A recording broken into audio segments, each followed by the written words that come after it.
Film की शुरुआत में हम एक लड़के को देखते हैं जिसकी उम्र इतनी ज्यादा नहीं, वो स्कूल स्टूडेंट था और इस वक्त ट्रेन से अपने घर जा रहा था जिसका नाम इंसू है। तभी इंसू के पास उसकी मॉम की कॉल आई जो उससे पूछती है कि अब सब ठीक है ना, जिस पर वो जवाब देता है, मॉम मैं अपने नए स्कूल में एडजस्ट होने की कोशिश कर रहा हूँ, जल्द हो भी जाऊंगा, तो आप मेरी टेंशन मत लीजिए और दूसरी बात से भी बेफिक्र रहिए। अब मैं भूतों पर भी ज्यादा ध्यान नहीं देता, जिससे हम समझ पाए कि इंसू भूत आत्माओं को देख सकता है। जिस बात का सबूत हमें यहाँ दिखाया भी गया, जब एक लॉकेट जिसे इंसू ने हाथ में पकड़ा हुआ था वो हिलने लगता है तो फौरन उसे अपने सामने एक लड़की का भूत दिखने लगता है। अब पहले तो इंसू उसे नजरअंदाज करने की कोशिश करने लगा, पर जल्दी लड़की के भूत को पता चल गया कि ये मुझे देख सकता है। इंसू ने हाथ में जो लॉकेट पकड़ा था वो तब अचानक हिलने लगता है जब आसपास कोई भूत आत्मा वगैरह। ये लॉकेट इंसू को उसके दादाजी ने दिया था क्योंकि वो भी भूतों को देख सकती थी। अब इंसू भूतों को अनदेखा ये नजरअंदाज इसलिए करता था क्योंकि वो नहीं चाहता था कि किसी भूत को पता चले कि मैं उन्हें देख सकता हूँ, क्योंकि अगर भूतों को इस बात की भनक लग गई कि वो हमें देख सकता है तो वो इंसू के पीछे पड़ जाएंगे, उससे मदद मांगेंगे कि हमें आजादी सुकून दिलवाओ, जिससे इंसू की जिंदगी पर बुरा असर पड़ सकता है। इसीलिए फौरन ट्रेन से उतरकर घर की तरफ जाने लगा। घर पहुंचकर वो देखता है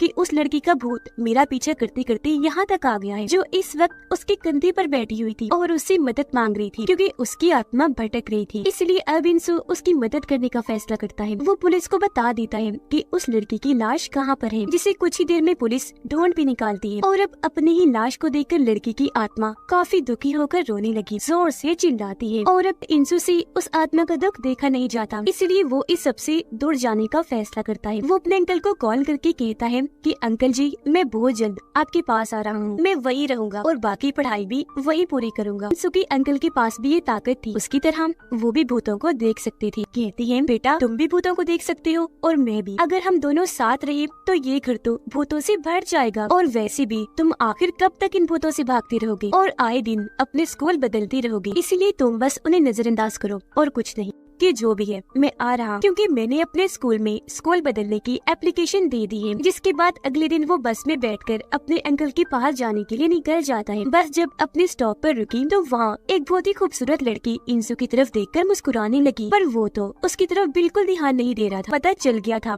कि वो लड़की भूत है, तो वो उसे नजरअंदाज ही कर रहा था। अब इंसू जब अंकल के घर गया तो हम दरवाजे पर बहुत सारी ऐसी चीजों को देखते हैं जिनसे भूतों को भगाया जा सकता था, और ये इसलिए लगाई हुई थी ताकि भूत घर के अंदर ना घुस सके। इसीलिए उसके अंकल हमेशा घर के अंदर ही रहते हैं, बहुत कम ही बाहर जाया करते थे। फिर अब अगले ही दिन इंसू अपने नए स्कूल चला गया, जहाँ टीचर सब बच्चों को उसके बारे में बताती है कि ये क्लास में नया आया है। इस क्लास में 5 दोस्तों का एक ऐसा ग्रुप था जो कमजोर और नए आने वाले स्टूडेंट्स को बुली यानी परेशान किया करती थी। इस ग्रुप की लीडर एक लड़की थी। पहले ही नजर में इंसू उसे पसंद आ गया, इसीलिए वो उसे अपने साथ वाली सीट पर बैठने के लिए जगह देती है। वो उसे कह भी देती है कि तुम मुझे पसंद आई हो, मुझसे दोस्ती कर लो, पर वो साफ मना कर देता है। अब यहाँ भी इंसू को एक लड़की का भूत दिखाई दिया गया, जिसने चेहरे पर मास्क पहना हुआ था और हाथों पर उसके खून लगा हुआ था। वो अपने हाथ क्लास की खिड़की पर लगा देती है, अपने खून के निशान वहाँ पर छोड़कर चली जाती है। घर आकर इंसू इस आत्मा के बारे में अपने अंकल को बताता है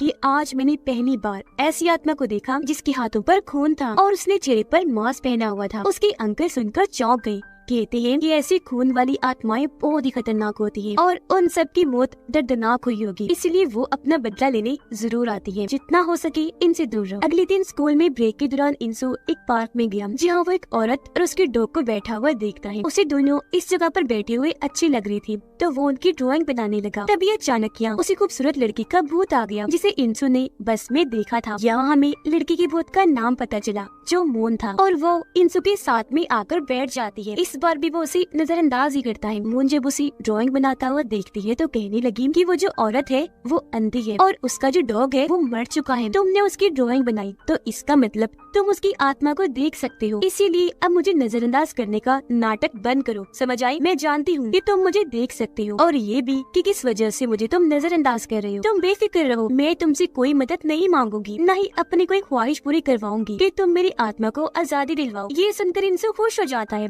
जिसके बाद एक घर में कोई एक डॉग को बड़ी बेरहमी से चाकू से मार देता है, जिसका खून स्कूल के ग्रुप की एक लड़की की तस्वीर पर जाकर गिर गया। जिसके अगले दिन ग्रुप की 2 लड़की इंसू को धमकाने लगी कि हमारी दोस्त ग्रुप लीडर से दूर रहो वरना अच्छा नहीं होगा। जिस पर इंसू कहता है कि समझाना है तो उसे जाके समझाओ, वो ही मुझे साथ बिठाती है, मेरे पीछे पड़ी हुई है। ये सुनकर एक दोस्त को गुस्सा आ गया, वो इंसू को जोर से जमीन पर दे मारता है। अगले दिन ग्रुप की वो लड़की जिसकी तस्वीर पर खून गिरा था, वो अपने डॉग को ढूंढने लगती है जो काफी देर से लापता था, कि तभी सामने से उसकी दोस्तें आकर उसे डरा देती है। पर जब वो घर आई तो वो किसी लाल रंग की चीज को पैकेट में लटका हुआ देखती है। वो जैसे ही करीब गई, अचानक पैकेट फट गया और उसके अंदर की लाल चीज जो दरअसल खून था, वो सारा का सारा उसके ऊपर गिर जाता है। उसके कपड़े, बाल, चेहरा खून में भर गए। जो धोने के लिए वो जैसे आगे बढ़ी, यहाँ पर उस मास्क वाली लड़की का भूत आ जाता है जिसे इंसू ने स्कूल में देखा था, और वो अब अपना मास्क हटाकर ग्रुप की लड़की के सामने आ गई। मास्क वाली लड़की को देखते ही उसके मुंह से सही निकलता है, यानी कि इस लड़की का नाम सही है और ये लड़की उसे काफी अच्छे से जानती है। अब सही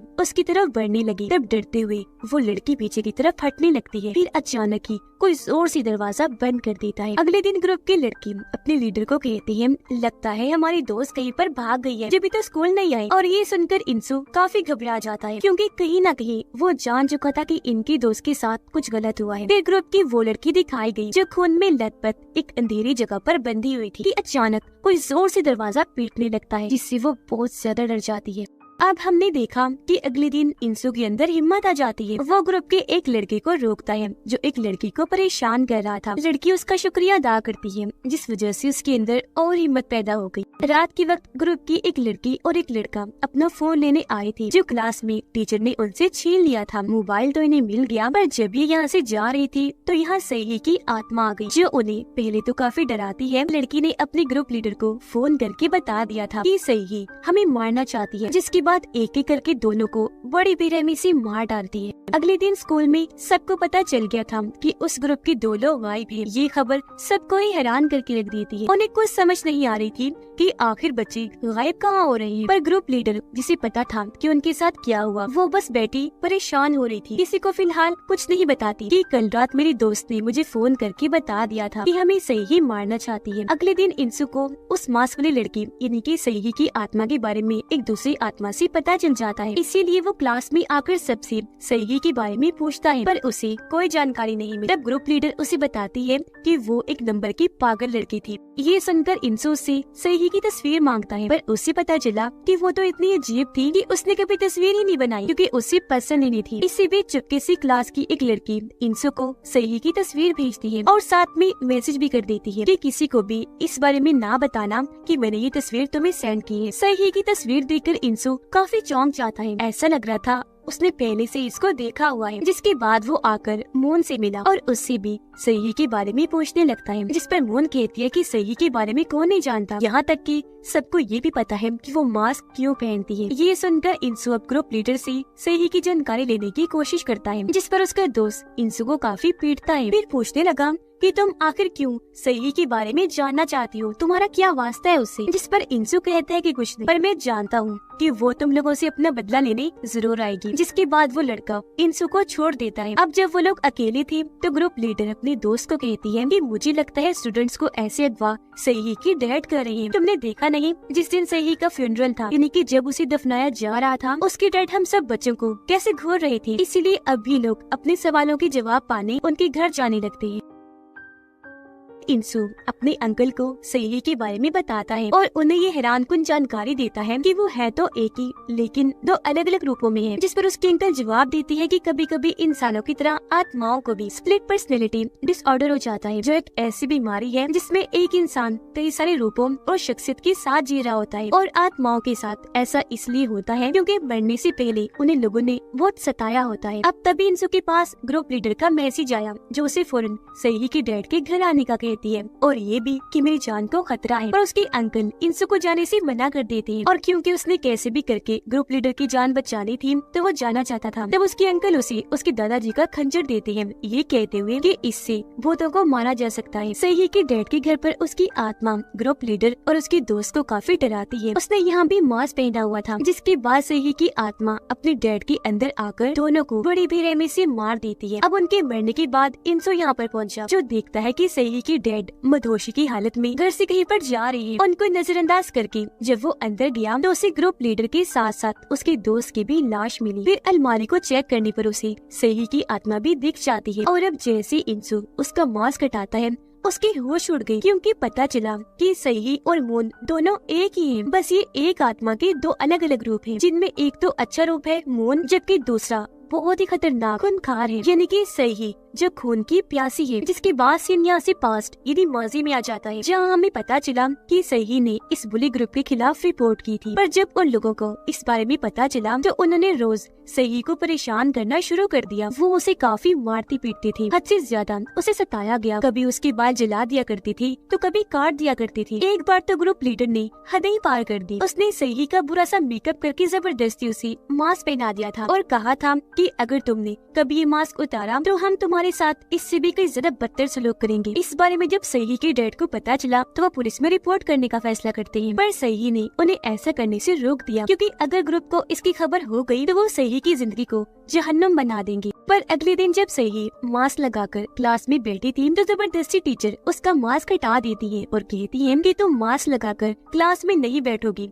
इसकी इजाजत नहीं है। फिर वो मास्क को पाँव से दूर धकेल देती है, पर मास्क उतारने की वजह से ग्रुप लीडर उसे फिर से बहुत मारती है और वो बेचारी बस सहती ही रहती है। लेकिन रोज रोज का ये जुल्म बर्दाश्त करके अब वो तंग आ चुकी थी, इसीलिए उसने फांसी से लटक कर अपनी जान दी। जिसके बाद सही की आत्मा वापिस आई और उसने अपना बदला लेने के लिए ग्रुप लीडर समेत उसके तमाम दोस्तों को मार दिया, जो भी उसे बुली किया करती थी। पर जब उसकी भटकती हुई आत्मा वापिस आई तो उसके दो हिस्से हो गए, एक तो बहुत ही प्यारा मून के रूप में, जबकि दूसरा खतरनाक गुस्से और डिप्रेशन से भरा हुआ, यानी कि सही। अभी भी उसका दिल नहीं भरा, वो बाकी अपने क्लासमेट्स को भी टीचर समेत मारना चाहती थी, क्योंकि जब वो पूरा ग्रुप सही के साथ इतना बुरा बर्ताव करती थी, जुल्म करती थी, तो कोई भी स्टूडेंट उसके लिए कुछ करता नहीं था, बस उसके साथ बुरा सलूकी देखती थी। यहाँ तक कि टीचर ने भी कुछ नहीं किया, उल्टा उसके साथ ही गलत किया। इसलिए अब वो टीचर की बॉडी यानी कि उसका जिस्म इस्तेमाल करके उन सभी स्टूडेंट्स को एक जगह इकट्ठा होने का कहती है। जैसे सारे बच्चे आए, वहाँ की लाइट्स अपने आप ही बंद हो गयी। अब सही है कि ये सारी हकीकत इंसो उसकी डायरी से पढ़ रहा था। वो घबरा गया,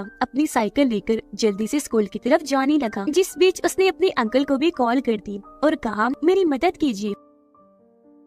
अब उसके अंकल सही के घर गए। वो पहले उसकी लाश को जमीन पर लिटा देते हैं, भी रिचुअल वाले कपड़े पहनकर तलवार हाथ में ले लेते हैं और सही के लिए रिचुअल जादू करने लगते हैं। रिचुअल जैसे ही पूरा हुआ, सारी ताकत उस चाकू में आ गई जो इंसो ने पकड़ा हुआ था और अब उसे इस चाकू से सही की आत्मा पर वार करना होगा, जिसने टीचर के जरिए पूरी जगह पर पेट्रोल डलवाया और अब वो यहाँ आग लगाने वाली थी। उसने लाइटर जलाकर हाथ में पकड़ा हुआ था। वो पूरी तरह तैयार थी ताकि सब मारे जाए। इस बीच उसका अच्छा वाला रूप मून उसे ऐसा करने से रोक भी रहा था। तब मास्क वाली सही उसे कहने लगती है कि भूल गई तुम, ये लोग तुम्हारे और मेरे साथ होने वाले जुल्म को बस देखा करती थी, हमारे लिए कुछ भी नहीं करती थी। अब जैसे यहाँ इंसु आया, सही अपने अच्छे वाले रूम को गायब कर देती है, जिसके बाद वो एक एक करके सभी स्टूडेंट्स के अंदर जाने लगती है। इस चीज का पता इंसु अपने लॉकेट से लगवाता है कि इस वक्त सही की आत्मा किसके अंदर है। जिस बीच सही को अपने बचपन का एक स्केच दिखता है, जो कि बचपन में उसके लिए और किसी ने नहीं बल्कि इंसु ने ही बनाया था और ये इंसु को सही के कमरे से मिला था। असल में बचपन में सही इंसु के साथ उसके स्कूल में ही पढ़ा करती थी। उसने एक दिन इंसु को कई सारे बुली बच्चों से बचाया था, जिसके बाद दोनों की दोस्ती हो गई। अपना ये स्केच जैसे सही देखती है, उसे इंसु की याद आ जाती है, इसीलिए वो फौरन अपने अच्छे वाले रूप में आ जाती है, क्योंकि अब उसे भी इंसु याद आ गया था। पर जैसे उसने स्टूडेंट्स की तरफ देखा, उसे गुस्सा आ गया और वो फिर से अपने बुरे मांस वाले रूप में आ जाती है। इसका एहसास होते ही इंसु चाकू से सही को मार देता है। ऐसा होते ही उसकी आत्मा वापिस अच्छे रूप में आ गई और खुशी खुशी वहाँ से चली जाती है, यानी कि अब उसकी आत्मा को आजादी सुकून मिल गया था। इंसो यहाँ सही को एक बार फिर से खोकर काफी दुखी हो जाता है, पर बेचारा क्या करता, फिर कुछ साल के बाद इंसु उस स्कूल में टीचर बनकर आता है जहाँ का कभी वो स्टूडेंट हुआ करता था। जिस बीच उसे पिछली सीट पर एक और आत्मा बैठी हुई नजर आती है जो धीरे धीरे इंसु की तरफ ही बढ़ रही थी। वो भी तकलीफ में लग रही थी और इसी के साथ ये फिल्म इधर ही खत्म हो जाती है।